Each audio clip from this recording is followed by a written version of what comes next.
we have a surah, Surah An-Nur. Surah An-Nur, named after the light, beautiful light, the light that grants clarity. Obviously the light of Allah. Allah is described as light.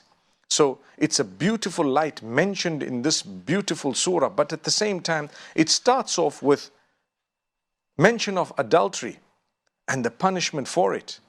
And then a crime that is even worse is to accuse others of having affairs when they haven't.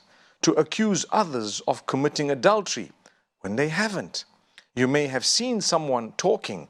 You may have seen people having a meal together.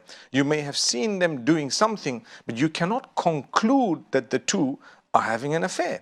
You cannot conclude that the two have committed adultery.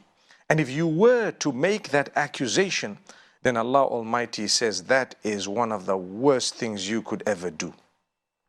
It's worse than the adultery itself. To accuse someone unjustly, without witness, without proper evidence, Allah Almighty warns us and says that the punishment of it is tasted in this world and in the next.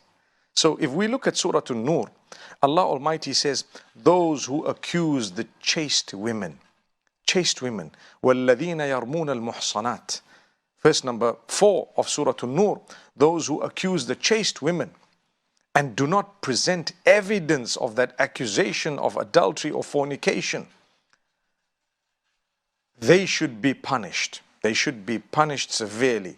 That's what Allah Almighty says. So, Islamically, if a person were to accuse someone else, they should bring evidence. If they don't, they would have been punished. May Allah Almighty protect us.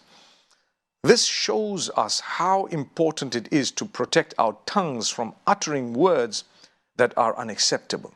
You will never be able to connect with Allah if you have accused His worshippers of things they're not guilty of.